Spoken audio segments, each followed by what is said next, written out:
এই কাহিনী সমস্ত চরিত্র এবং ঘটনা সম্পূর্ণ কাল্পনিক। বাস্তবে জীবিত বা মৃত কোনো ব্যক্তি অথবা কোনো ঘটনার সাথে এর মিল থাকলে তা সম্পূর্ণ অনিচ্ছাকৃত এবং কাকতালীয়। ব্যবহৃত অপ্রাকৃত এবং অলৌকিক ঘটনাক্রম পরিবেশনার উপক্রম মাত্র। কুসংস্কারে বিশ্বাস করবেন না, কুসংস্কার ছড়াবেন না। আপনারা শুনছেন 221B হ্যারিসন রোড, বাংলার ভূত বাংলার ভয়, উল্টোপাল্টা গল্প নয়। নমস্কার, আমি প্রত্যয়, আর আমার সাথে আছে সুমিতেন্দ্র। আজ আপনারা শুনবেন পল্লব ঘোষের লেখা এক পূর্ণিমার রাতে। তাহলে দেরি না করে শুরু করছি আজকের গল্প।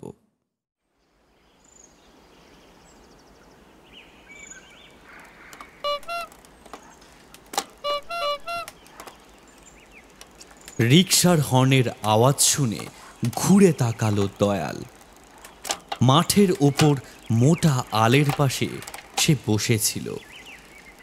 হারু এসেছে তার রিকশা নিয়ে। বোধহয় দিন শেষে বাড়ি ফেরার পথে ছিল। দয়ালকে দেখে রিকশাটা রাস্তার এক পাশে দাঁড় করিয়ে হারু এসে বসল তার পাশে। দয়ালের কাঁধে হাত রেখে বলল, কি যে সারাদিন কাজ থাকে মাঠে, বাড়ি যাবি না? মাঠে তার সারাদিন কাজ নেই বটে, তবে দয়ালের বাড়ি না যাওয়ার কারণ আজ সকালেই তার বউয়ের সাথে চটাচটি হয়েছে। ঝামেলা খুব চরমে উঠেছিল। সে কথা হারুকে বলতেই হারু বলল, যা শালা, আবার ঝগড়া? কি যে রোজ হয় তোদের মাগবিন সাথে। দয়াল বিরক্ত মুখে বলল, ও মাগি খচ্চর আছে, সব সময় এটা ওটা কাজ নিয়ে খিটির খিটির করেই চলে। আজকে আর একটু হলে ধুমসে দিতুম একেবারে। পাগল, ওসব আবার কেউ করে নাকি? পরের ঘরের মেয়েকে দায়িত্ব নিয়ে ঘরে উঠিয়েছিস। মারামারি করিস না। সংসারে সুখে থাকতে গেলে অনেক সময় না চাইতেও বইয়ের কথা মেনে চলতে হয়। দীর্ঘশ্বাস ফেলে দয়াল বলল, যাই হোক, মেয়েটাকে ভালোবাসি তো, তাই গায়ে হাত তুলতে পারলুম না। ছাড় ছাড়, ওসব দুঃখের কথা ভেবে লাভ নেই। কথায় আছে, সব দুঃখ ভুলে যাও, খালি মাল খাও আর মানুষ হও। অন্যদিন হলে হয়তো দয়াল না করতেও পারত, কিন্তু আজ সকালের দাম্পত্য কলহ তার মনকে নেশা করার জন্য কিরকম যেন ব্যাকুল করে তুলল। দয়াল বলল, কিন্তু খাবো কোথায়? ওই যে বটতলার পরে গায়ে ঢোকার মুখে যে ওই ভাঙা ভিটেটা পড়ে আছে না, ওখানে সন্ধ্যের পরে যাব। লোকে বলে ও জায়গা নাকি ভুতুরে।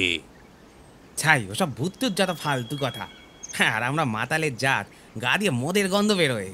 ওই তেনারাও কাছে ঘেসবেন না।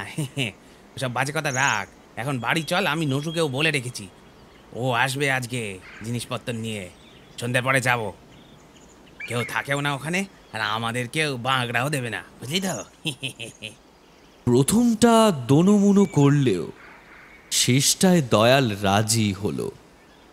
কথা হলো সন্ধ্যা 7টার পর ওই বাড়ির কাছেই তারা জড়ো হবে।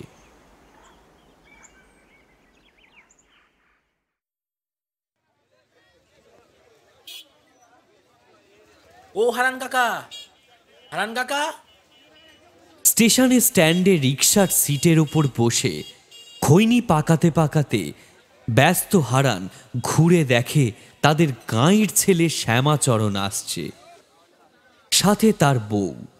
শ্যামাচরণ হারানের সামনে এসে হাঁপাতে হাঁপাতে বলল, এই দেখো, আমি ভাবছিলাম যে গাড়ি টাড়ি বোধহয় কিছু পাবো না। উফ, ভাবলাম যে বড্ড দেরি হয়ে গেল হয়তো। যাক যাক, ভাগ্যিস তুমি আছো।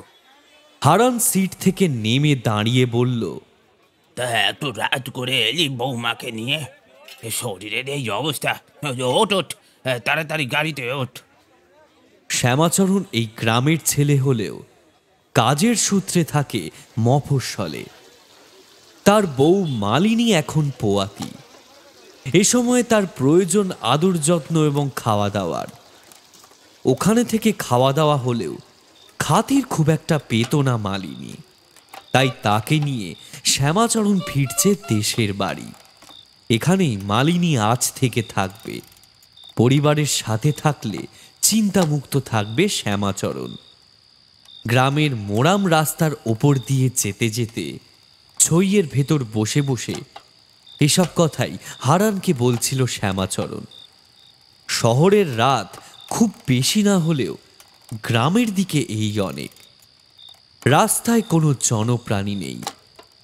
নির্জন নিস্তব্ধ রাতে গ্রাম্য রাস্তায় ক্যাঁচ ক্যাঁচ শব্দ তুলে এগিয়ে চলে হারানের রিক্সা। ওরা এসে থামল বটতলার মোড়ে। শ্যামাচরণ বলল, কি হলো কাকা, থামলে যে? ডান দিকের রাস্তাটা একেবারে নাজেহাল অবস্থা, বুঝলি? বর্ষায় একেবারে প্রায় ধুয়ে বেরিয়ে গেছে। রিক্সা নিয়ে যাওয়া যাবে না, তাই বলছিলাম যে... আরে না না, ওদিক দিয়ে যাওয়ার দরকার নেই। তুমি বরং এই এই বাঁদিকের রাস্তাটা ধরো, এদিক দিয়ে তো আরো তাড়াতাড়ি হবে। হারান ঘুরে তাকালো শ্যামাচরণের দিকে, বলল, তুই বাইরে থাকিস রে শ্যামা, হয়তো জানিস না এদিকে রাস্তা খুব একটা ভালো নয়। এ নিয়ে গায়ে কত অকথা কুকথা ছড়িয়েছে। অমন রাতের বেলা আর বৌমার এই অবস্থায় এদিক দিয়ে যাওয়াটা কি ঠিক? শ্যামাচরণ গ্রামের ছেলে, তার পক্ষে হারান কাকার কথা বুঝতে পারা খুব একটা সমস্যার কিছু নয়। কিন্তু সে শিক্ষিত, শহরে কাজ করা ছেলে। শ্যামাচরণ বলল, ওসব বাজে কথা হারান কাকা। তুমি তুমি এদিক দিয়ে চলো তো, কিচ্ছু হবে না। এসব অন্ধবিশ্বাস ছাড়া কিছুই না। হারান আর কি বা বলবে? শ্যামাচরণের পীড়াপিড়িতে মনে মনে ইষ্টনাম জপ করতে করতে সে বাঁ দিকের রাস্তায় ধরল। মালিনী ব্যাপারটা এতক্ষণ কিছু বুঝতে পারেনি। এবার সে তার স্বামীকে বলল, হ্যাঁ গো কাকাবাবু, কিসের কথা বলছেন? কি নিয়ে কুকথা ছড়িয়ে রয়েছে? ও সেরকম কিছু না, গ্রামে ঘরে এসব থাকে। তুমি তুমি এসব নিয়ে একদম ভেবো না, বুঝলে? এইসব পাড়া গাঁয়ে এরকম ঘটনা অনেক রটে, তুমি বাদ দাও এসব। এদিকে রাস্তায় গাড়ি ঢুকতেই অন্ধকার আর নির্জনতা দুটোই যেন চুপ করে নেমে এলো। রাস্তার পাশে ঘন ঝোপ আর দুদিকে বিস্তীর্ণ মাঠ ছাড়া আর কিছুই নেই। মাঝে মাঝে দূর থেকে শেয়ালের ডাক ভেসে আসছে। ক্রমশ একটা ঠান্ডা হাওয়া যেন ছইয়ের ভেতর এসে কাঁপিয়ে দিয়ে যাচ্ছে মালিনীর শরীর। মালিনী চেপে ধরল শ্যামাচরণের হাত। শ্যামাচরণ বুঝতে পারে এতটা রাস্তা আসতে তার বউয়ের একটু কষ্ট হয়েছে। মালিনীর আরো পাশ ঘেঁষে বসে শ্যামাচরণ বলল, মালিনী, খুব খুব কষ্ট হচ্ছে তোমার? এই তো, আর বেশিক্ষণ না, এই তো আমরা এক্ষুনি পৌঁছে যাব। কি হলো কাকা? সামনের রাস্তা অন্ধকার। হারান মাথা চুলকে বলল, সেটাই তো বুঝতে পারছি না, এই সামনেটা অন্ধকার, কিসে যে ধাক্কা খেলো রিক্সাটা। এই নাও, আমাদের কাছে টর্চ রয়েছে, একটু দেখো তো সামনে কি ব্যাপার। শ্যামাচরণ টর্চটা এগিয়ে দিল হারানকে। হারান টর্চ নিয়ে রিক্সা থেকে নেমে দাঁড়ালো। একটা অজানা আতঙ্কে তার বুকটা আগে থেকেই ঢিপ ঢিপ করছিল। সে মাটিতে টর্চের আলোটা ফেলল। হারান আঁতকে উঠে লাফিয়ে দুপা পিছিয়ে এলো। টর্চের আলোয় সেই ভয়ানক দৃশ্যটা শ্যামাচরণ আর মালিনীরও চোখে পড়েছে। রাস্তার ওপর যে জিনিসে রিক্সাটা ধাক্কা লেগেছে সেটা আসলে একটা আস্ত মানুষের লাশ। মাটিতে হাত পা ছড়িয়ে পড়ে রয়েছে সেটা। বিভৎস সেই মৃতদেহ, চোখে মুখে ভয়ের ছাপ স্পষ্ট। হাত পা ঘাড় সমেত গোটা শরীরটাকেও যেন প্রবল আক্রোশে নিজের ইচ্ছে মতো মটকিয়ে মুচড়িয়ে রাস্তায় ফেলে খুন করেছে। মুখের এক পাশে বেরিয়ে ঝুলে রয়েছে জিভ। মুখের অভিব্যক্তি বলে দিচ্ছে মৃত্যুর ঠিক আগের মুহূর্তে আতঙ্ক আর যন্ত্রণা ঠিক কতটা ছিল। শুধু একটা নয়, এদিকে ওদিকে ছড়িয়ে পড়ে আছে আরও দুটো লাশ। তাদের অবস্থাও তথৈবচ। হারার টর্চের আলোয় মুখগুলোকে চিনতে পারল। আরে, এরা তো সব গাঁয়ের ছেলে, হারু, দয়াল আর নসু। দৃশ্য দেখে ভয়ে শ্যামাচরণকে চেপে ধরল মালিনী। শ্যামাচরণও বিস্মিত। সে বলল, কিন্তু কিন্তু ওদের এখানে এইভাবে মারলো কে? আমি বলেছিলাম জায়গাটা ভালো নয়। ও এখানে কাউকে আস্ত রাখবে না, কাউকে না। শ্যামাচরণ বুঝল খুন যে কারণেই হোক না কেন, রাতের বেলা এখানে এভাবে পোয়াতি মেয়ে মানুষ নিয়ে দাঁড়িয়ে থাকা ঠিক নয়। সে বলল, হ্যাঁ, তুমি ঠিকই বলেছ। এখানে থেকে আর কাজ নেই। চলো চলো, আগে গায়ে চলো, সেখানে গিয়ে খবর দেওয়া যাবে। মৃতদেহগুলো পাশ কাটিয়ে রিকশা এগিয়ে চলল গ্রামের ভেতর। বুড়ো হারানের হাত কাঁপছে। আমি বলেছিলুম, দেখলি তো, গরিবের কথা বাসি হলেও সত্যি হয়। এ জায়গা ভালো না। রিকশা এই জায়গা ছেড়ে চলে আসছে। হঠাৎ কি মনে হতে মালিনী একবার ডান দিকে মুখ ঘোরালো। খুটখুটে অন্ধকার আর নিস্তব্ধতার মাঝে তার চোখ পড়ল মাঠে, রাস্তা থেকে কিছুটা দূরে। গাছগাছড়ায় ঘেরা একটা ভাঙা মাটির বাড়ি অন্ধকারে হঠাৎ দেখলে মনে হয় যেন কোনো ছোটখাটো দৈত্য গা ঢাকা দিয়ে ওঁত পেতে রয়েছে শিকার ধরার জন্য। দূরের মাঠ থেকে ভেসে এলো একটা শিয়ালের ডাক। বুকটা কিরকম যেন ছ্যাঁত করে উঠল মালিনীর। সে আবার ছইয়ের ভেতরে মুখ ঢুকিয়ে নিল।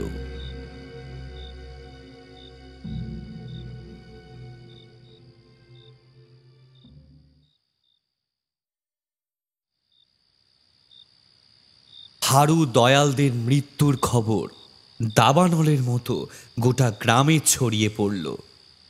রীতিমতো হুলুস্থুলু পড়ে গেল গোটা গ্রামে।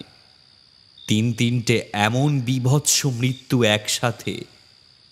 এদিকে বউ ছেলে সুস্থভাবে ঘরে ফিরে এলেও কিছুতেই চিন্তামুক্ত হতে পারলেন না শ্যামাচরণের মা অনিলা দেবী। শাশুড়িকে মালিনী শুধায়, মা, ওই জায়গায় কি আছে? কিছু না মা, ও কিছু না। তুমি অত কিছু নিয়ে এখন ভেবো না তো। ঘরে যাও, এতটা পথ এসেছো, একটু বিশ্রাম করোগে, যাও। মালিনী চলে গেলে তিনি শ্যামাচরণকে বললেন, না বাবা, তুই আসবি যখন আর একটু সকাল করে তো আসতে পারতিস। বৌমার শরীরের এই অবস্থায় এমন অলুক্ষণে জায়গায়। আচ্ছা মা, মানছি একটা একটা বাজে ঘটনা ঘটে গেছে, তা নিয়ে তুমি তুমি এত দুশ্চিন্তা করো না মা।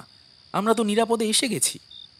বড় দাদা কালীচরণ বলল, আচ্ছা আচ্ছা মা, ভাইয়েরা ঠিকঠাক এসে গেছে যখন আর অমন দুশ্চিন্তা করো না। তুমি যাও, বরং ওদের খাবার দাবারের ব্যবস্থা করো। আর শ্যামা, তুই যা, মালিনীর কাছে যা, দেখ বেচারি মেয়েটা হয়তো একটু ভয় পেয়েছে। অনিলা দেবী আর কিছু না বলে রান্নাঘরে চলে গেলেন।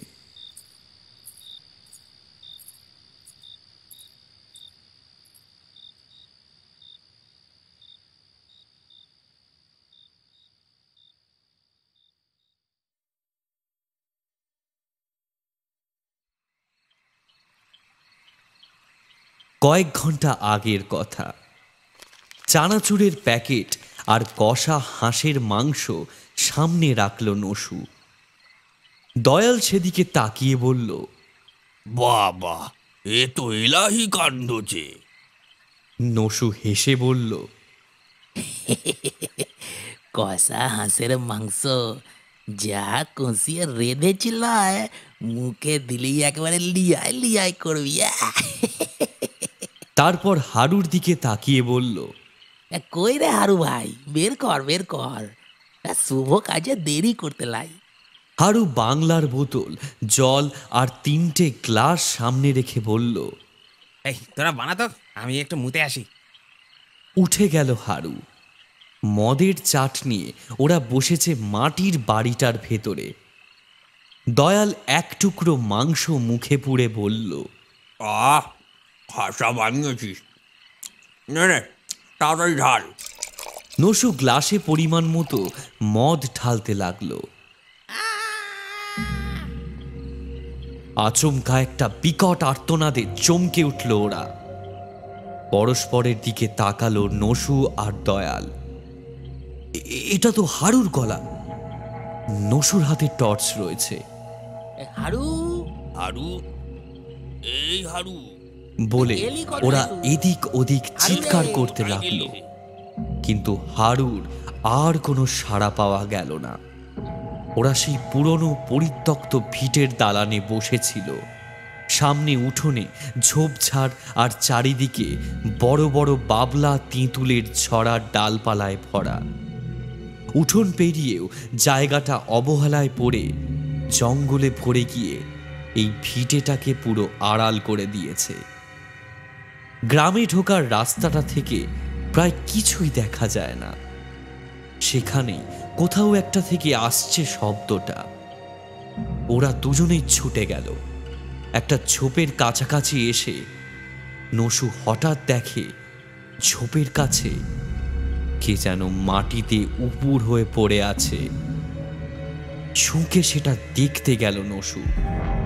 নসু, চমকে উঠে নসু ঘুরে তাকালো। এবার চিৎকারটা দয়ালের। টর্চের আলোয় নসু দেখল মাত্র কয়েক হাত দূরে দাঁড়িয়ে আছে দয়াল, আর পেছন থেকে কেউ যেন ওর ঘাড়টা চেপে ধরেছে। নসুর চোখের সামনেই সে দয়ালের ঘাড়টা মটমট শব্দে সম্পূর্ণ উল্টো দিকে ঘুরিয়ে দিল। দয়ালের শরীরটা নেতিয়ে পড়ল মাটিতে। নসু হতভম্বের মতো দাঁড়িয়ে রইল। তার সামনে এখন যে দাঁড়িয়ে রয়েছে সে কে? আপাত মস্তক লাল কাপড়ে ঢাকা একটা স্ত্রীলোক। টর্চের আলোয় তার মুখ দেখে ভয়ে আঁতকে উঠল নসু। মুখের অর্ধেকটা ঢেকেছে ঘোমটা দিয়ে, আর বাকি অর্ধেকটায় চামড়া মাংসের লেশ মাত্র নেই। কেবল বিকৃত বিভৎস দাঁতের হাসি আর চোখের কোটরে জলজল করছে একটা অগ্নিপিণ্ড। পলকের নিমেষে লিকলিকে নখ বিশিষ্ট একটা হাত এসে চেপে ধরল নসুর গলা।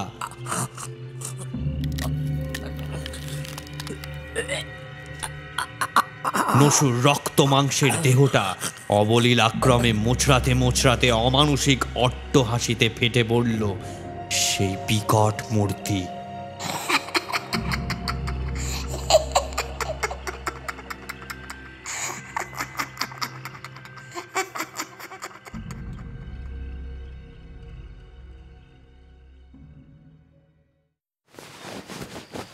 বিছানায় উঠে বসে হাঁপাতে লাগলো মালিনী। কি বিভৎস স্বপ্ন সে দেখছিল এতক্ষণ।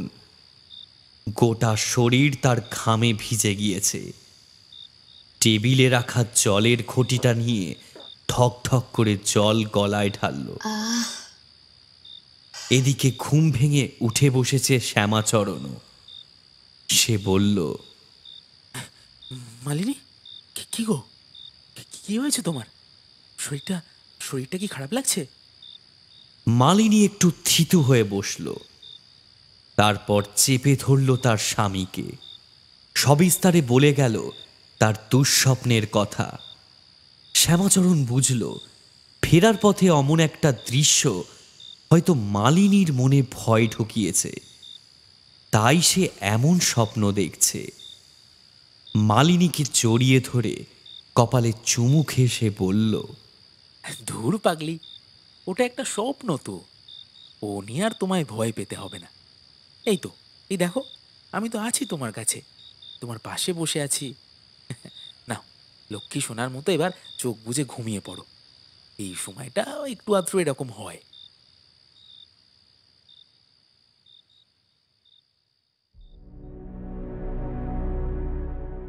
কিন্তু শ্যামাচরণের বাক্যমিষ্টতা মালিনীর দুশ্চিন্তার তিক্ততাকে এমন কিছু প্রশমিত করতে পারল না।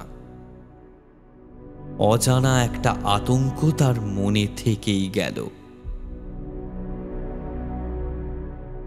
দিন দিন মালিনীর শরীরটাও একটু খারাপ হতে লাগলো। রাতের বেলা প্রায়শই স্বপ্নে সে ওরকম লাল শাড়ি পরা কাউকে দেখত আর ভয় পেত। ব্যাপারটা বাড়ির অন্যান্য পুরুষেরা স্বাভাবিক বা শারীরিক অসুস্থতা হিসেবে মেনে নিলেও অনিলা দেবীর মন কু ডাকতে লাগল। একদিন শ্যামাচরণকে ডেকে তিনি বললেন, বাবা শ্যামা, তোকে একটা ভালো কথা বলবো। তুই বরং বৌমাকে নিয়ে শহরে ফিরে যা। এখানে দেখছিস তো মেয়েটার শরীরটা কেমন খারাপ হচ্ছে। ওখানে গেলে তোরাও ভালো থাকবি। শ্যামাচরণ বলল, কি ব্যাপার বলো তো মা? তুমি তুমি হঠাৎ আমাদের চলে যেতে বলছো? আমি তো এখানে এসেছি যাতে মালিনীর শরীরের এই অবস্থায় ওর যত্ন আত্তি ভালোভাবে হয়। কোনো মাই তো আর তার ছেলে মেয়েকে এভাবে চলে যেতে বলতে পারে না বাবা।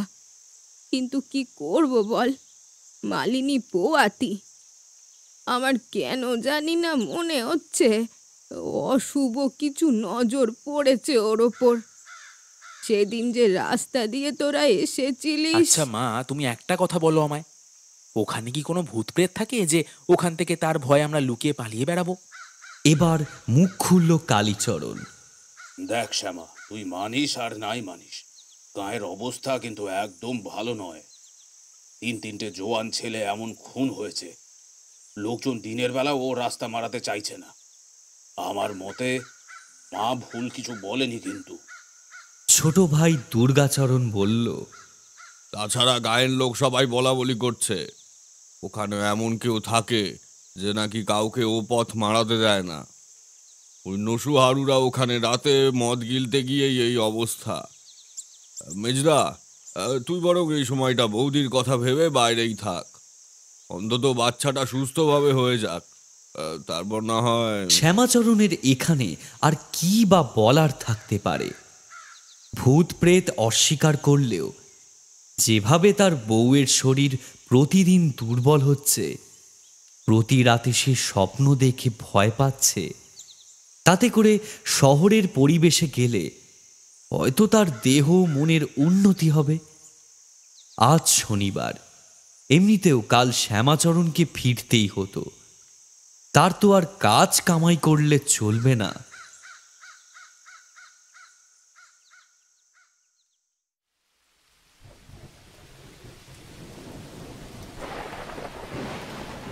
কিন্তু তাতেও বিপত্তি।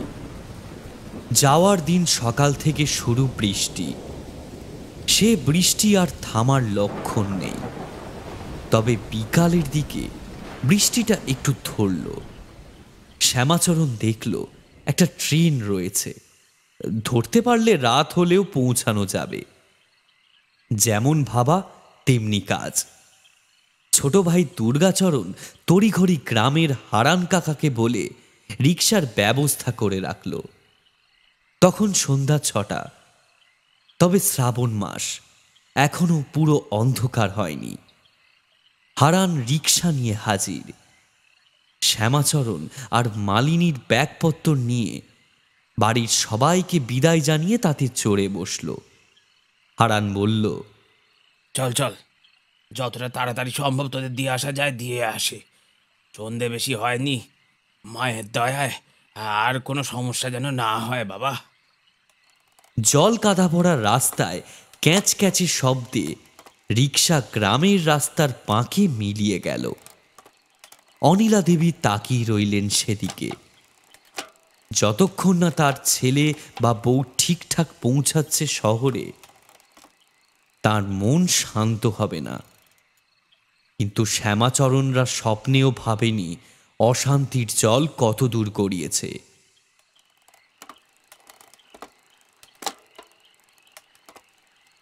মেঘলা আকাশ, দিনের শেষ আলোটা বেশ ক্ষীণ।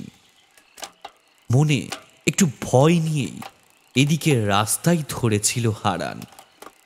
জলকাদায় ওই অন্য দিক দিয়ে যাওয়ার জো নেই, কিন্তু গ্রামের মুখে মাঠের পাশে ওই ভাঙা মাটির বাড়ির কাছাকাছি আসতেই হারান গাড়ি থামাতে বাধ্য হলো।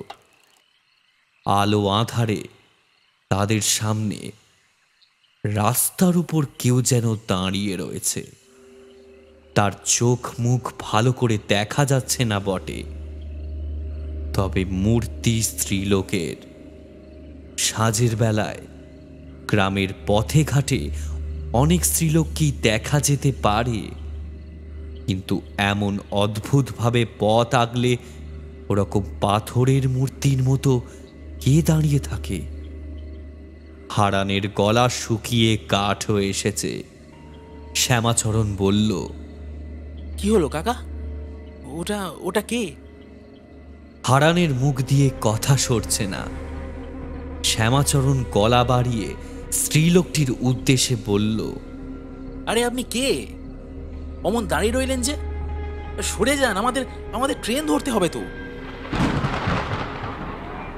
আচমকা গা শিউরে ওঠা একটা তীব্র বিদ্যুতের ঝলকানি, আর সেই সাথে পরিষ্কার হয়ে উঠল সেই ছাই রঙা মূর্তিটা।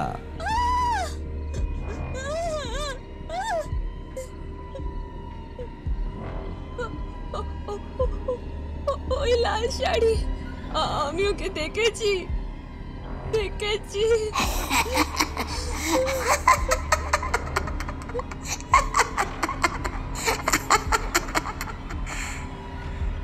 তোরা যে কোথাও যেতে পারবি না, এই গায়ে তোদের থাকতে হবে। আরে আচ্ছা, মুশকিল তো। কি মশকরা শুরু করেছেন আপনি? কে শ্যামাচরণের মুখের কথা থেমে গেছে। চোখের সামনে সে যা দেখছে তা আদৌ ঠিক দেখছে তো? মেয়ে মানুষটা দাঁড়িয়ে রয়েছে ঠিকই, কিন্তু তার পা মাটিতে ঠেকে নেই, বরং মাটি থেকে কিছুটা ওপরে শূন্যে ভাসছে। থামলে কেন? বল, আমার ইচ্ছের বাইরে এই পথ দিয়ে কেউ যেতে পারে না, তোরাও পারবি না। যা যা, ফিরে যা এখান থেকে, যা বলছি। শ্যামাচরণের সমস্ত যুক্তি তর্ক ধ্যান ধারণা কোথায় যেন কর্পূরের মতো উবে গিয়েছে। চোখের সামনে সে কাকে দেখছে? লাল শাড়িতে ঢাকা লম্বাটে দেহ, মুখের অর্ধেকটা ঢেকেছে ঘোমটা দিয়ে, আর বাকি অর্ধেকটা সম্পূর্ণ কালো। ফাঁটার মতো জলজলে একটা চোখের দৃষ্টি তাদের দিকেই নিবদ্ধ, আর সেই হাড় কাঁপানো গলার স্বর, তোরা কেউ যেতে পারবি না। যা যা, ফিরে যা, ফিরে যা। তবুও শ্যামাচরণ দমবার পাত্র নয়। হারানকে সে বলল গাড়ির সামনে এগিয়ে নিয়ে যেতে, যা হয় হোক, কিন্তু হারান নিরুপায়। প্রচণ্ড শক্তি দিয়েও এক চুলো সে গাড়ি এগোতে পারল না। তাদের মুখের ওপর এক টানা ঝোড়ো হাওয়া যেন কোত্থেকে আছড়ে পড়ছে, যেন সেই হাওয়ার দাপটেই রিকশা আর এগোতে পারছে না। সেই হাওয়ায় ভেসে বেড়াচ্ছে একটা অপার্থিব অট্টহাসি। এদিকে ভয়ের চোটে জ্ঞান হারিয়ে মালিনী ঢলে পড়ল শ্যামাচরণের গায়ে। বেচারা বুড়ো হারান কুঁকিয়ে উঠল, শ্যামা, বৌমাকে নিয়ে বাড়ি ফিরে চল বাবা, নইলে ও আমাদের প্রাণে মেরে ফেলবে। জেদ করিস না বাপ, বাড়ি ফিরে চল বাবা, বাড়ি ফিরে চল।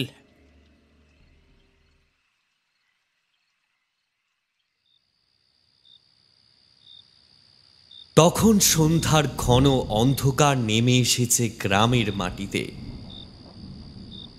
আকাশে ঘন ঘন মেঘ গর্জন করছে, যেন তারাও এই গ্রামের মানুষগুলোকে সাবধান করে দিতে চাইছে। বাড়িতে এনে চোখে মুখে জল দিয়ে জ্ঞান ফেরানো হয়েছে মালিনীর। সব কথা শুনে অনিলা দেবী কাঁদতে কাঁদতে জড়িয়ে আগলে রেখেছিলেন মালিনীকে। পরিস্থিতি খানিক স্বাভাবিক হলে বাড়ির বড় ছেলে কালীচরণ বলল, থাক শ্যামা, তোরা বরং এখানেই থেকে যা, আর গিয়ে কাজ নেই, যা হবে দেখা যাবে কোন। অগত্যার শ্বশুর বাড়িতেই থাকতে শুরু করল মালিনী। কিন্তু শ্যামাচরণের কাজ তো মফস্বলে, এভাবে কাজ ফেলে তার তো আর ঘরে বসে থাকা যায় না। সে এখান থেকেই কষ্ট করে ডেইলি প্যাসেঞ্জারি শুরু করলো। রোজ ভোরে বেরিয়ে আবার ফিরে আসতো সন্ধ্যার ঠিক আগে আগেই। এভাবেই নির্বিঘ্নে চলতে লাগলো মাসের পর মাস। মালিনীর অসুস্থতাও একটু কমল। ক্রমশ তার প্রসবের সময় এগিয়ে আসছে, কিন্তু প্রায়শই রাতে সে ওই লাল শাড়ি পরা বউটাকে স্বপ্নে দেখত, যেন হাত ছানি দিয়ে ডাকছে। কখনো দেখত কারা যেন তাকে গলায় গামছার ফাঁস দিয়ে মারছে, আবার কখনো দেখত তার চোখের সামনে শ্যামাচরণকে মেরে পুঁতে দেওয়া হচ্ছে। ভয় পেয়ে চিৎকার করে উঠত মালিনী, তবে তার বেশি আর কিছুই হতো না।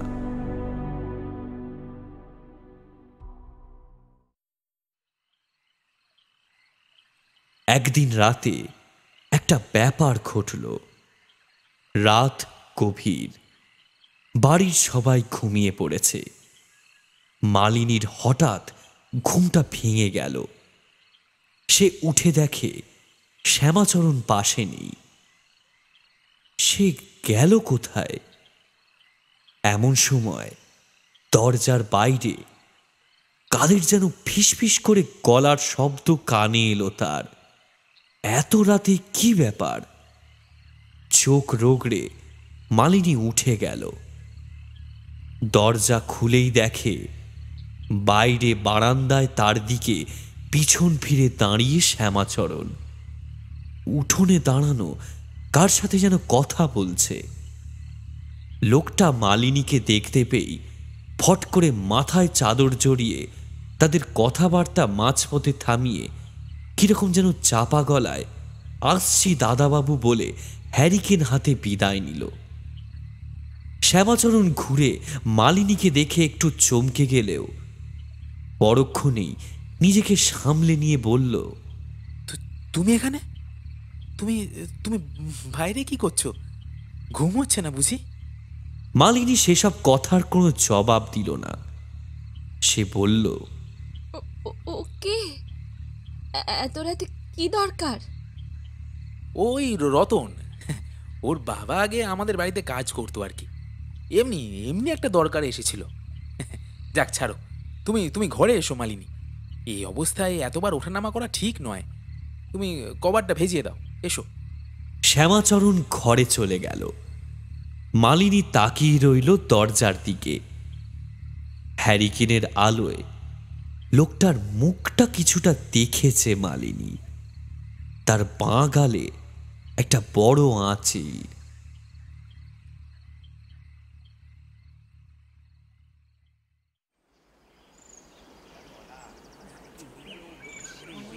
পরদিন সকালে মালিনী ঘুম থেকে উঠে দেখে এক সাংঘাতিক ব্যাপার। তাদের বাড়ির সামনে রাস্তায় প্রচুর মানুষের ভিড়। একটা বেশ চাপা উত্তেজনা সকলের মধ্যে। দরজার এক পাশে দাঁড়িয়ে দেওর দুর্গাচরণ। হ্যাঁ গো ঠাকুরপো, কি হয়েছে? সকাল সকাল এত কোলাহল কিসের? ও বৌদি, তুমি? সাংঘাতিক ব্যাপার। কাল রাতে গ্রামের একটা লোক মারা গেছে। ওই যে সেখানে গ্রামে ঢোকার মুখে রাস্তায়, ওই তো ওকে নিয়ে আসছে বলে দুর্গাচরণ উঠোন পেরিয়ে ভিড়ে মিশে গেল। কয়েকজন লোক ধরাধরি করে একটা মাদুরে করে কাউকে এদিকেই নিয়ে আসছে। হ্যাঁ, একটা লোকের দেহ বটে। সকলের চোখে মুখেই বেশ দারুণ একটা উৎকণ্ঠা। দলটা তাদের বাড়ির কাছাকাছি আসতেই মৃতদেহটা দেখতে পেল মালিনী। ঘাটটা কেউ যেন সম্পূর্ণ উল্টো দিকে ঘুরিয়ে দিয়েছে। সুতোয় বাঁধা ঠেলার মতো মাথাটা একদিকে লটকাচ্ছে মাদুরের বাইরে, চোখ দুটো বিস্ফারিত। আরে এ কি, বাঁ গালে সেই আঁচিল! মালিনী চমকে উঠল। শ্যামাচরণ পাশেই দাঁড়িয়েছিল। মালিনী তার কাছে গিয়ে চাপা স্বরে বলল, হ্যাঁ গো, ওই লোকটাই তো কাল তোমার কাছে এসেছিল। মানে হ্যাঁ, এই এসেছিল, তারপর তো চলেও গিয়েছিল। তুমি তো দেখলে। কি থেকে যে কি হয়ে গেল কিছুই বুঝতে পারছি না। যাকে বাদ দাও, তুমি ঘরে এসো। মালিনীর মনে কিন্তু খটকাটা রয়েই গেল।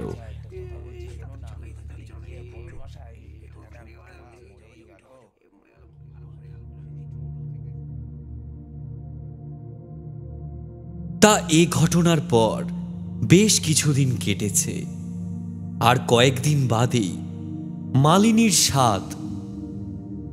এখন শাশুড়ি অনিলা দেবী নিজের মেয়ের মতোই মালিনীর সেবা যত্ন করেন, সারাক্ষণ আগলে রাখেন তাকে। যত দিন আসছে তত যেন দুঃস্বপ্নগুলো কেটে যাচ্ছে। দেখতে দেখতে মালিনী প্রায় সেই স্বপ্নে দেখা মেয়ে মানুষটার কথা ভুলতেই বসেছিল।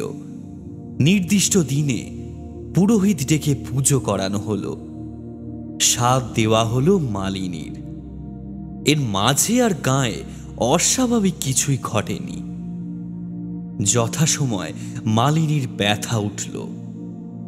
অনিলা দেবী ও কালীচরণ পরামর্শ দিল দাইমা ডেকে বাড়িতেই প্রসব করানোর জন্য। কথা মতো সব ব্যবস্থা বাড়িতেই হলো। তাদের সংসারে প্রথম সন্তান। চিন্তা তো শ্যামাচরণের প্রথম থেকেই ছিল, তবে তার চিন্তার সাগরে অমৃত দ্বীপ হয়ে জেগে উঠল সেই বহু প্রতীক্ষিত কান্নার শব্দ, নবজাতকের কান্নার শব্দ। ও শ্যামা, শ্যামা রে, আয় আয়, দেখ দেখ কি সুন্দর মেয়ে হয়েছে তোর। কি সুন্দর কটকটে রং, সাক্ষাৎ মা লক্ষ্মী এসেছে ঘরে। অনিলা দি, বুড়িবার মিষ্টি মুখ করাও, ঘরে মা লক্ষ্মী এসেছে। দেখো দেখো, লজ্জায় আর বউয়ের মুখ একদম ধরে না। দেখলো বউ, মেয়ে পুরো তোর উপর দিয়ে গেছে। ইত্যাদি নানান রকম কথায় মুখরিত হয়ে উঠল নবজাতকের আগমনক্ষণ। বাড়িতে একটা বেশ চনমনে গমগমে আনন্দময় পরিবেশ পরিস্থিতি। সবাই ব্যস্ত নতুন সদস্যকে নিয়ে। অনিলা দেবী নাতনির মুখ দেখে হেসে বললেন, আমার মেজ ছেলে শ্যামাচরণ আর বউ মালিনী, তাদের মেয়ের নাম আমি দিলাম সৌদামিনী। মায়ের আঁচল নিয়ে খেলতে খেলতে মুখ লুকিয়ে হাসতে লাগলো ছোট্ট সৌদামিনী, ওরফে সকলের আদরের মণি। গ্রাম্য পরিবেশে সকলের মাঝে থেকেই হেসে খেলে বড় হতে লাগলো ছোট্ট মেয়েটা। কখনো কাকার পিঠে চড়ে, কখনো বা জেঠুর কোলে চেপে নদীর ধারে বেড়াতে গিয়ে দিন কাটত তার। এই রকম নির্ঝঞ্ঝাট প্রশান্তিতে দেখতে দেখতে কেটে গেল ৫-৬টা মাস।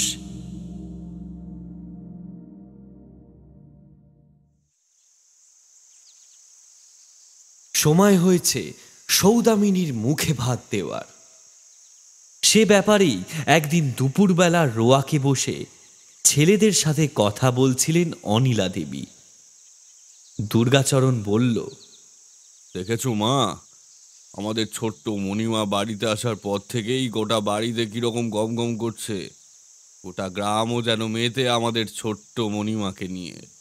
তাছাড়া গ্রামের লোকের জীবনে কি যে নরক যন্ত্রণা শুরু হয়েছিল রে বাবা। মুখে মিঠা পান পুড়ে চিবোতে চিবোতে অনিলা দেবী বললেন, সবই আমার দিদি ভাইয়ের জন্যে। এমনি এমনি কি আর বলে যে শিশুরা নারায়ণ? আমার দিদি ভাই এসেছে যখন, সব বাধা বিপত্তি দূর হয়ে যাবে এবার।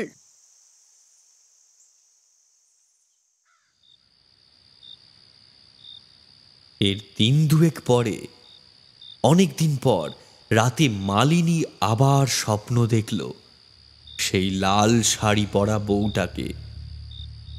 কিন্তু এ কি, আর ছোট্ট সৌদামিনী এখন ওই মেয়ে মানুষটার কোলে। ভয় চিৎকার করে বিছানায় উঠে বসল মালিনী। না, এ তো সত্যি নয়, এ কেবল একটা স্বপ্ন। মালিনীর ধরে যেন প্রাণ এলো।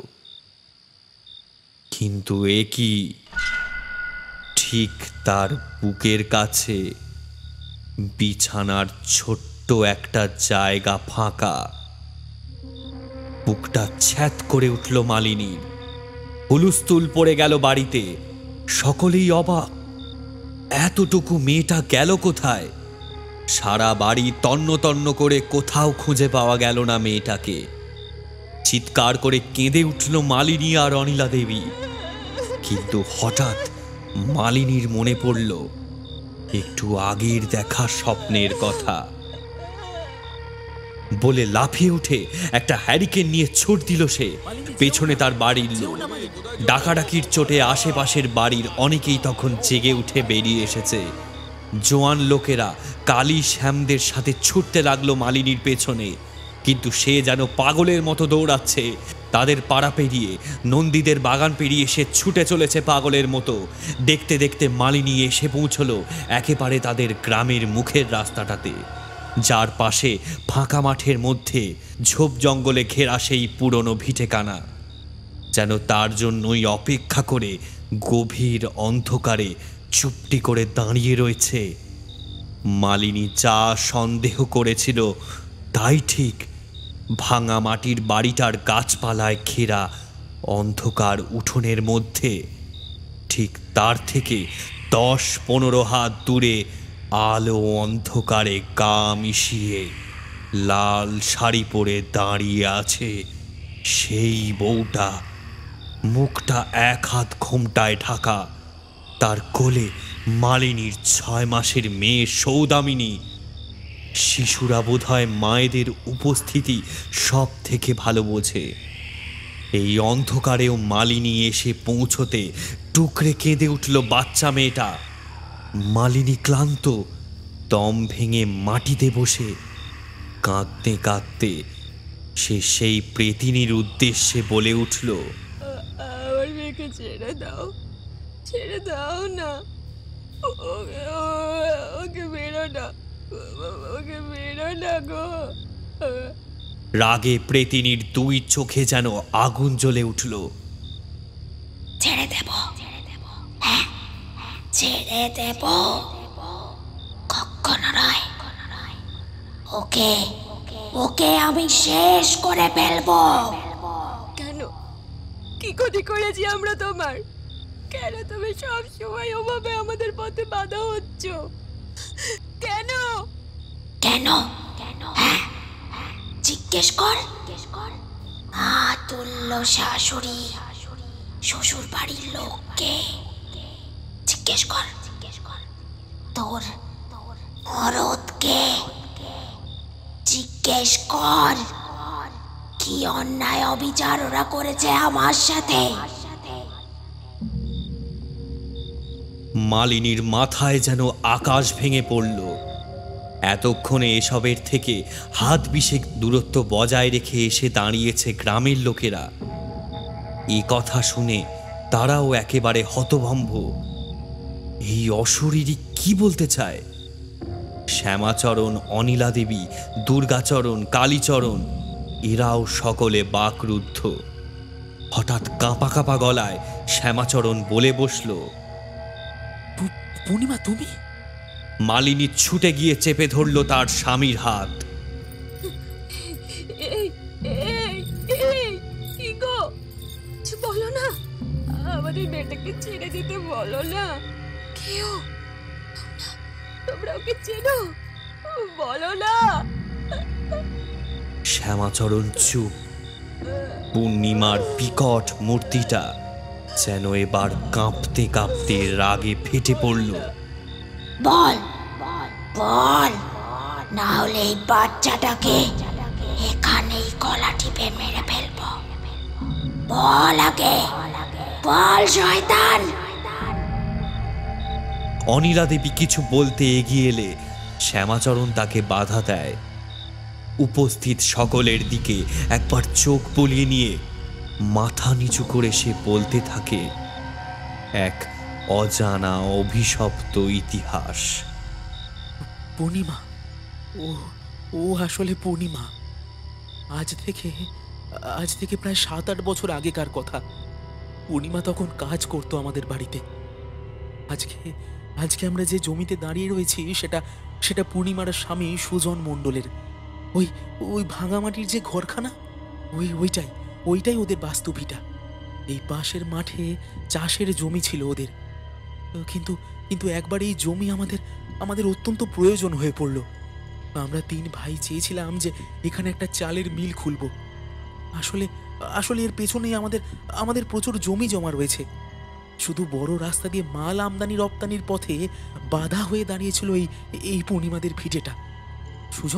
সুজনকে আমরা অনেকবার বলি যে এই জমিটা ছেড়ে দেওয়ার জন্য।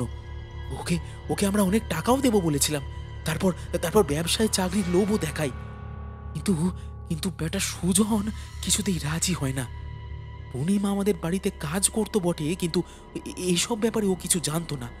আমাদের এই নিয়ে যা কথাবার্তা হতো সবই সুজন মণ্ডলের সাথেই। কিন্তু আমাদের মতো পয়সাওয়ালা পরিবারকে এই হতদরিদ্র সুজন এভাবে মুখের ওপর না করে দেবে। আমাদের বাড়ির তো একটা নাম ডাক আছে, তাই না? ব্যাপারটা আমাদের ঠিক হজম হলো না। শেষটায় একদিন মায়ের সাথে পরামর্শ করলাম যে আমরা রাতে এখানে ওর সাথে কথা বলবো। যা হয় হোক, ওই জমিটা আমাদের পেতেই হবে। আর পাওয়ার জন্য যত দূর যেতে হয় তত দূর আমরা যাব। আমরা রাতে এই জমিতে ডাকলাম সুজনকে। দেখ সুজন, অনেকবার তোকে বাবা বাছা করে কয়েছি, এবার ভালোই কইছি, জমিটা দিয়ে দে, না হলে কিন্তু ভারী মাসুল গুনতে হবে, এই বলে দিলুম। না, এ জমি আমি দেব না। এ আমার বাপ ঠাকুরদার বিটে, আমার সুখের সংসার রয়েছে এর ওপর। এ আমার বাস্তু। আপনাদের অনেক টাকার ক্ষমতা, কিন্তু ও টাকা দিয়ে আমাকে আর আমার জমি আপনারা কিনতে পারবেন না। ওয়ারের বাচ্চা, তোর সংসার শেষ করে দিতে আমাদের 1 মুহূর্ত সময় লাগবে না। শেষ করে দেব তোদের। ভালোই জমিটা দিয়ে দে বলছি। আর একটাও বাজে কথা বলবেন না। আপনাদের অনেক টাকার জোর, তাই বলে আমার ভিটেতে দাঁড়িয়ে আমার সাথে এসব ছোট লোক মনে করবেন না। আমাদের ছোট লোক বলা তবে রে? দেখ শালা, ছোট লোকে কি করতে পারে? হ্যাঁ, আমাদের 3 জনের সাথে সুজনের হাতাহাতি বেঁধে গেল। আর সেই রাতে আমিও মদ খেয়েছিলাম। তার উপর সুজনের এইসব কথায় আমার মাথায় একেবারে রক্ত উঠে গিয়েছিল। মদের বোতলটা আমার কোমরে জড়ানোই ছিল। রাগের মাথায় আমি ভারী বিলিতি কাঁচের বোতলটা সপাটে বসিয়ে দিই একদম সুজনের মাথায়। সুজন একটা কাটা পাঁঠার মতো ছটফট করতে করতে মাটিতে পড়ে যায়। আর সঙ্গে সঙ্গে বেটা মারা যায় ওখানে। আমরা কেউ ওকে মারতে চাইনি, বিশ্বাস করুন, আমরা কেউ ওকে মারতে চাইনি। আর আমরা তখনও বুঝতে পারিনি যে এত কাণ্ড এতক্ষণ ধরে আড়াল থেকে দাঁড়িয়ে দেখছে পূর্ণিমা। আসলে শাক দিয়ে কি আর মাছ ঢাকা যায়? ও আমাদের বাড়িতে কাজ করতো, আর অল্প অল্প করে সবই আঁচ করতে পেরেছিল। ওই দিন রাতেও ও আমাদের পিছু পিছু এখানে এসেছিল আমাদের বাড়ি থেকে। আমরা 3 ভাইয়ের মধ্যে কেউই টের পাইনি। সেই যে কখন লুকিয়ে লুকিয়ে এসবের ওপর নজর রাখছে আমরা কেউ বুঝতে পারিনি। কিন্তু চোখের সামনে স্বামীর এই অবস্থা দেখে সে আর লুকিয়ে থাকতে পারলো না। ঝোপঝাড়ের আড়াল থেকে বেরিয়ে এসে রাগে একেবারে ফেটে পড়লো আমাদের ওপর। দাঁড়াও, বাবু, আপনারা আপনারা আমারে কি সর্বনাশ করলেন? আমরা আমরা তখন নিজেদের অকাজ দেখে নিজেরাই স্তম্ভিত। আমরা আমরা মানুষ খুন করে ফেলেছি, আর আর এদিকে পূর্ণিমা আমাদের সেই অবস্থায় দেখে ফেলেছে। কিন্তু কিন্তু কি জানি, সেই রাতে আমাদের মাথায় যেন এক পিশাচ বাসা বেঁধেছিল। মনে হলো যে একটা খুন যখন করেই ফেলেছি, আর একটা করতে তো কোনো বাধা নেই, আর না করলেই যে বরং বিপদ। বুঝলাম যে পূর্ণিমাকে যদি বাঁচিয়ে রাখি তাহলে আমাদের সব কটাকে জেলের ঘানি টানতে হবে, আর সেটা তো হতে দেওয়া যায় না। তাই জীবনের সব থেকে বড় ভুলটা আমরা ওখানেই করে বসলাম। সামান্য চলে বলে ওর কাছে পৌঁছেই আমি আর বর্দা ওর হাত পা একেবারে শক্ত করে চেপে ধরলাম, আর ভাই পূর্ণিমার গলায় গামছার ফাঁস জড়িয়ে নিজের গায়ের সবটুকু জোর দিয়ে দম বন্ধ করে তাকে মাটিতে ফেলে খুন করে ফেললো। অভাগা দম্পতির সংসার শেষ করে ওদের এইখানে মাটি চাপা দিয়ে দিলাম আমরা। আর দেখলাম যে গ্রামের মানুষজনদেরও তেমন কোনো হেলদোল নেই, কেউ বেশি উচ্চবাচ্য করলো না কিছু। মালিকের অবর্তমানে এই জমি উঠলো পঞ্চায়েতের হাতে, আর আমরা খুব সহজেই সেটা কিনে ফেললাম। এই সব করে জমি আমাদের হলো বটে, কিন্তু ব্যবসা আমরা শুরু করতে পারিনি। প্রতিবারই নানাভাবে নানা অদ্ভুত উল্টো পাল্টা বাধা আসতে লাগলো। এই জমিটা আমরা যেন পেয়েও পেলাম না। কাজেই ব্যবসার আশা আমরা ছেড়ে দিলাম সবাই। শ্যামাচরণ থামল। মালিনী পাথরের মূর্তির মতো দাঁড়িয়ে তার দিকে তাকিয়ে। এতক্ষণে কি শুনে গেল সে? তার হঠাৎ মনে পড়ে গেল নিজের স্বপ্নের কথা। কারা যেন তার গলায় ফাঁস জড়িয়ে মারছে, খুন করছে তার স্বামীকে। এসব কি তবে পূর্ণিমার সাথে হয়ে চলা অন্যায়েরই একরকম প্রতিচ্ছবি? গ্রামের লোকদের মধ্যে একটা চাপা গুঞ্জন শুরু হয়েছে। পূর্ণিমার সুজন মণ্ডলের লোপাট হবার রহস্য তবে এই। পূর্ণিমার আগে গর্জন করে উঠল, ওরে শয়তান, তোরা তবু আমাকে মারলেও আমি মেনে নিতাম, কিন্তু তোরা লোকের পিশাচগুলো আমার সাথে আমার স্বাদ, আমার স্বপ্ন সবকিছু শেষ করে দিলে, সবকিছুর গলা টিপে খুন করলে। মরার সময় আমি 3 মাসের পেট নিয়ে মরেছি। আমাদের ভবিষ্যৎ, আমাদের আশা ভরসা একটু একটু করে বড় হচ্ছিল আমার পেটে। সেই আশাকেও তোরা শেষ করে দিলি। আর আজ আমার প্রতিশোধের পালা। তোদের ভবিষ্যৎ তোদের চোখের সামনে শেষ করব আমি। পূর্ণিমার প্রেতাত্মা চেপে ধরল ছোট্ট সৌদামিনীর গলা। চিৎকার করে কেঁদে উঠল বাচ্চাটা। তুমি এই বাচ্চাটাকে মেরো না গো, ওকে মেরো না।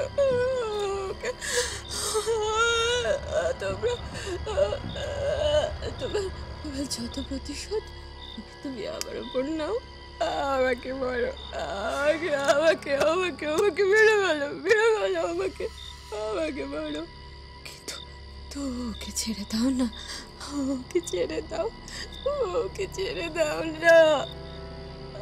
এক মেয়ের মা হওয়ার স্বপ্নভঙ্গ যেন মুহূর্তের মধ্যে ধরা দিল। অন্য মায়ের নিজের মেয়েকে হারানোর যন্ত্রণার মধ্যে দিয়ে মালিনী কাঁদতে কাঁদতে এগিয়ে গেল পূর্ণিমার দিকে। শ্যামাচরণ ছুটে গেল। মালিনী, এই কাজ করো না তুমি মালিনী। এরপর যা ঘটল তা হয়তো শ্যামাচরণ নিজেও স্বপ্নেও কল্পনা করেনি। সে মালিনীর কাছে যেতেই মালিনী যেন রণমূর্তি ধরে ঘুরে দাঁড়ালো। আর তারপরেই তার স্বামীর ঘাড় ধরে তাকে এক ধাক্কায় ঠেলে দিল পূর্ণিমার ভয়ানক প্রেত মূর্তিটার দিকে। পলকের নিমেষে পূর্ণিমা বাচ্চাটিকে মাটিতে নামিয়ে রেখে চেপে ধরল শ্যামাচরণের গলা। আর তারপরেই প্রতিশোধের পালা।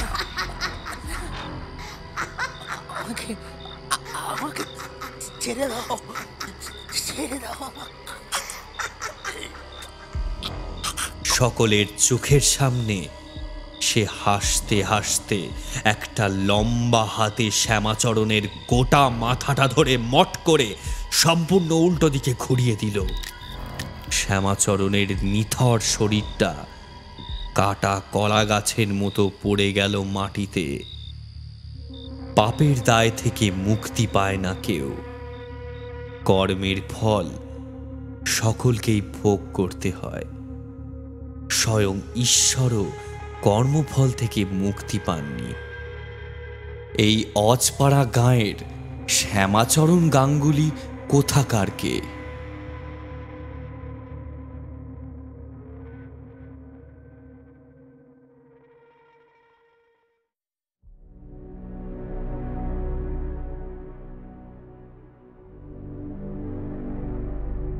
এই ঘটনার পর একে একে অনিলা দেবী হারালেন তার বাকি দুই ছেলেকেও।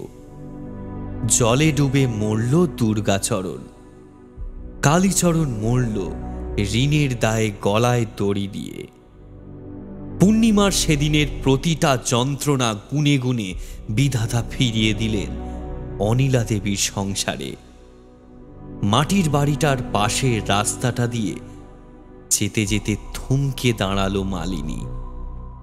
কোলে তার 1 বছরের মেয়ে সৌদামিনীকে নিয়ে এসে চলে যাচ্ছে এই গ্রাম ছেড়ে, হয়তো একটা নতুন জীবনের খোঁজে। মালিনী ঘুরে তাকালো বাড়িটার দিকে। আজও যেন সেই ভিটে সাক্ষী হয়ে রয়েছে পূর্ণিমা নামের একটি অভাগা মেয়ের মা হওয়ার স্বপ্নভঙ্গের যন্ত্রণার।